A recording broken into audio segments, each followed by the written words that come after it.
नमस्कार साथियों, स्वागत है आप सभी का एक बार फिर हमारे इस वीडियो में।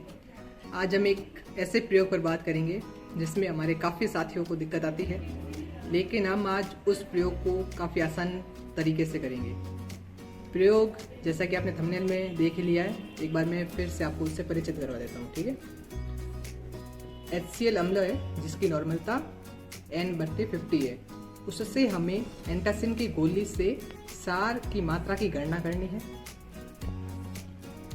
तो इस प्रयोग में हमें आगे क्या करना है, कौन से उपकरण चाहिए, कौन से रसायन चाहिए, ये सभी आपको अभी बताते हैं।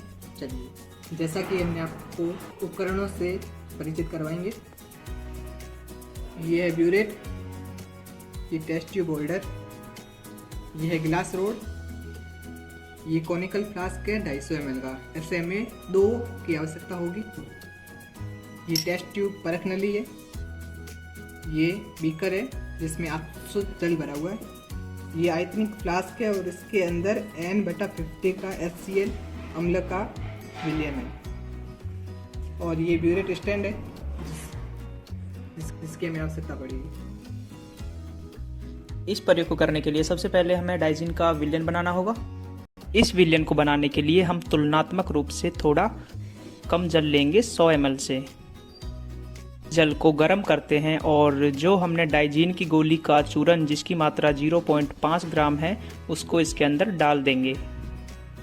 जैसा कि आप देखेंगे कि यह पूर्ण रूप से घुला नहीं है, तो इसे घोलने के लिए हम ग्लास रॉड की सहायता लेते हैं और उससे इसे हिलाकर घुमाते हैं। इस तरह से हम डाइजीन का जो विलयन है उसे तैयार कर लेंगे। इस विलयन के तैयार होने पर इसे फिल्टर पेपर से छान लेते हैं। इसे छानने के लिए हम फिल्टर पेपर को एक स्क्वायर रूप में काट लेंगे। इसको काटने के बाद इसे हम फोल्ड करते हैं।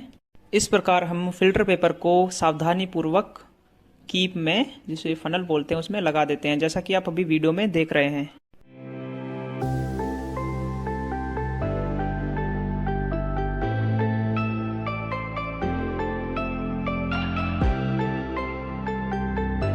फिल्टर पेपर को फनल पे स्थिर करने के लिए हम थोड़ा थोड़ा सतह पर जल लगा देते हैं, और ध्यान रखें कि अपनी उंगली को उसके तल पर ना लगाएं। उंगली को तल पर लगाने से यह फट सकता है।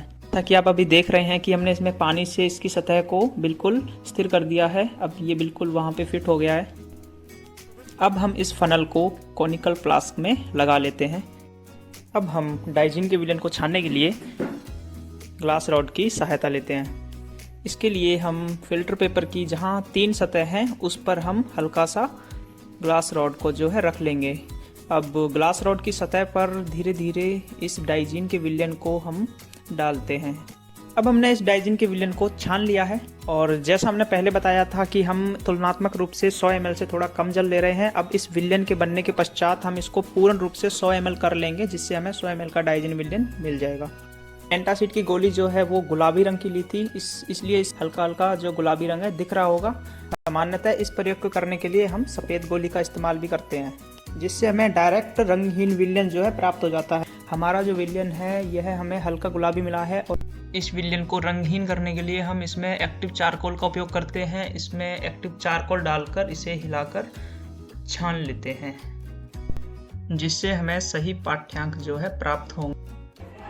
जैसा कि इस प्रयोग में हमें N/50 का HCl विलयन चाहिए, ये हमारे पास N/50 का HCl विलयन है। जैसा कि आप ब्यूरेट देख रहे हो, ब्यूरेट हमें एकदम साफ सुथरी लेनी है, और इस ब्यूरेट में हमें N/50 का जो HCl विलयन बनाया है उसको डालेंगे कीप की सहायता से।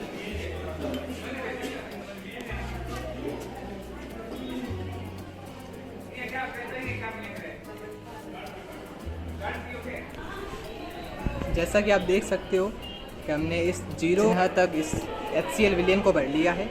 जैसा कि प्रयोग में बताया गया है कि हमें 10 ml डाइजीन विलयन को अन्य कॉनिकल फ्लास्क में लेना है।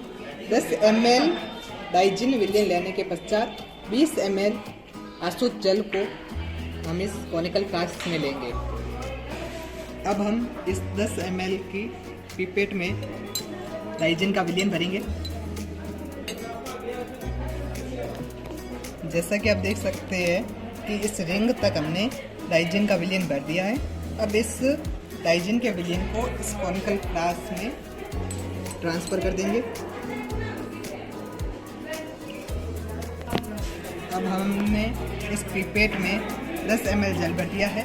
टोटल हमें 20 ml जल लेना है। एक बार हम 10 ml जल लेकर इस कॉनिकल फ्लास्क में डाल देंगे। टोटल हमने इसमें 10 ml डाइजिन और 20 ml आसुक जल भर दिया है। जैसा कि हमें प्रयोग में बताया गया है कि 10 ml डाइजिन और इसमें 20 ml जल डाल दिया। अब इसमें हमें 2-3 बूंदे मेथिल ऑरेंज सूचक की डालनी है।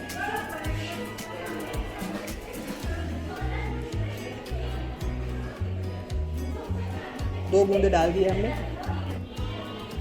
अब हम इसको एक अच्छी तरह से मिला देंगे।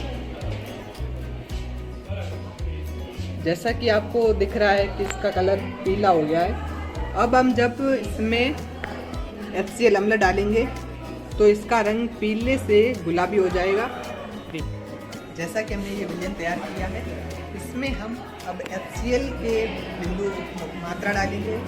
जब ये पीला रंग गुलाबी रंग में परिवर्तित होगा, जो पहला पाठ्यांक हमारा 0 है, लेकिन जब ये रंग परिवर्तित होगा तो हम पाठ्यांक नोट करेंगे, वो हमारा अंतिम पाठ्यांक होगा। जब हम दोबारा इस प्रयोग को करेंगे तो उसकी जो रेंज आएगी, जो उसका रेंज है उसी के मध्य आएगा। तो हम दोबारा बूंद बूंद करके इसको वापस डालेंगे। जैसा कि हमने बूंद बूंद करके डाल दिया। अभी हल्का गुलाबी आ रहा है। जो हमारा अंतिम पाठ्यांक आया है वो 7.8 आ रहा है। 7.8 आ रहा है अंतिम पाठ्यांक। जो हमारा अंतिम पाठ्यांक 7.8 आया है, अब हम इसको वापस न भरते हुए 8 तक लेके आएंगे। इसके लिए हम थोड़ा सा HCl विलयन यहाँ से निकाल देंगे। जैसा कि आप देख सकते हो कि हमारा अब प्रारंभिक पाठ्यांक 8 ml पर आ चुका है। अब हम वापस डाइजिन के विलयन को 10 ml डाइजिन विलयन और उसमें 20 ml जल को डालेंगे तथा फिर हम दूसरा पाठ्यांक लेंगे। उसमें अब HCl अम्ल को बूंद बूंद करके आराम से हिलाएंगे। हिलाते समय हमें ध्यान रखना है कि ये जो डाइजिन का विलयन है इसकी सतह पर ज़्यादा ना लगे। बूंद बूंद करके अब हम इसमें डालेंगे। बूंद बूंद करके डालेंगे और काफ़ी देर तक हिलाएंगे। जैसा कि हम इसमें हल्का गुलाबी रंग आ गया है, ये हम दूसरा पाठ्यांक ले रहे हैं। जो पहला पाठ्यांक आया था हमारा 7.8, अब जो हमने द्वितीय पाठ्यांक जो ले रहे हैं ये 7.8 के नज़दीक आएगा, इसलिए ये हल्का गुलाबी हो गया है। और हम अब देख सकते हैं प्रारंभिक पाठ्यांक तो 8 था, लेकिन उसका अंतिम पाठ्यांक 15.6 आ रहा है। अब हम इसे एक बार और सुनिश्चित करने के लिए एक बार फिर 10 ml डाइजिन विलयन तथा उसमें 20 ml जल डालकर फिर HCl अम्ल मिलाएंगे। अब हम तीसरा पाठ्यांक लेने के लिए वापस 10 ml पिपेट की सहायता से डाइजिन विलयन इस कॉनिकल फ्लास्क में डालेंगे तथा 20 ml जल वापस डालेंगे और बाद में इसमें 2 बूंद मेथिल ऑरेंज सूचक की डालेंगे। इसमें अब हमने 10 ml डाइजिन तथा 20 ml जल लिया है, उसमें 2-3 बूंदे मेथिल ऑरेंज सूचक की डालनी है। अब हम N/50 का HCl विलयन जो ब्यूरेट में है उसको ड्रॉप करके इसके अंदर डालेंगे। तब तक डालेंगे जब तक कि इसका रंग हल्का गुलाबी। जैसा कि द्वितीय प्रेक्षण का अंतिम पाठ्यांक 15.6 नोट किया है। जब हम तृतीय प्रेक्षण करेंगे उसके लिए हम 16 पर इसको प्रारंभ करेंगे ताकि हमें पाठ्यांक लेने में आसानी हो। विलयन तैयार किया है, उसमें HCl को ड्रॉप करते हुए डालेंगे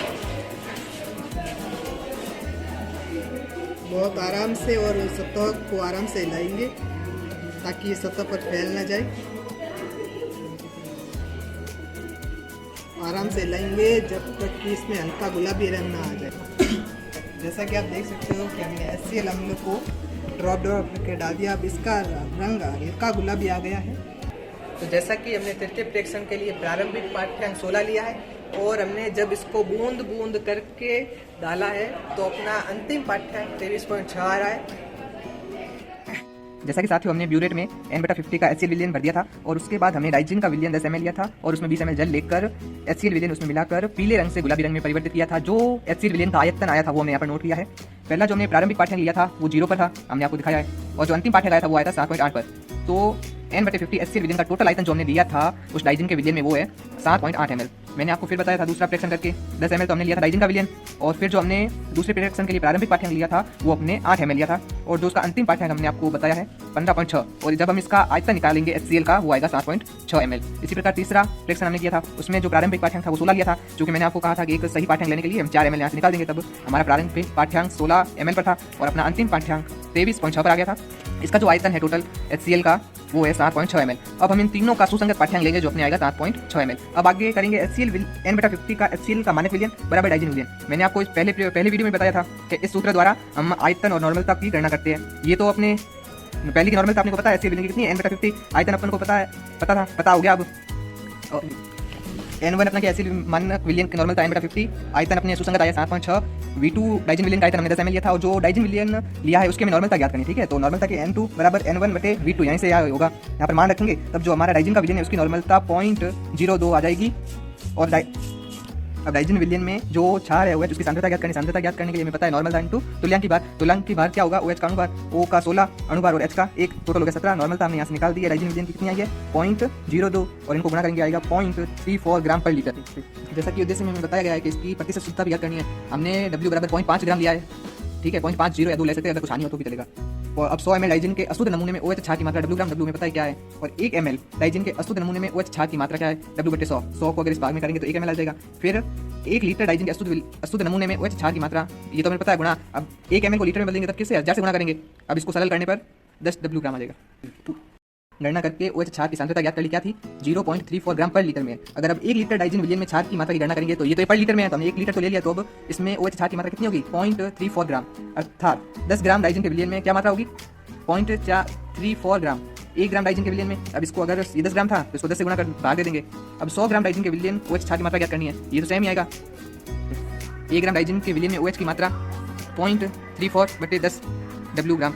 अब हम 100 ग्राम डाइजिन के विलयन में देंगे, 1 ग्राम में तो ये था तो इसको 100 से गुणा कर दिया, तब ये 100 ग्राम हो गया। अब W का मान अपने पास क्या है 0.52, अब इसको सरल करेंगे तो 340/52, अब इसको आगे सरल करने पर 3.53% जाएगा।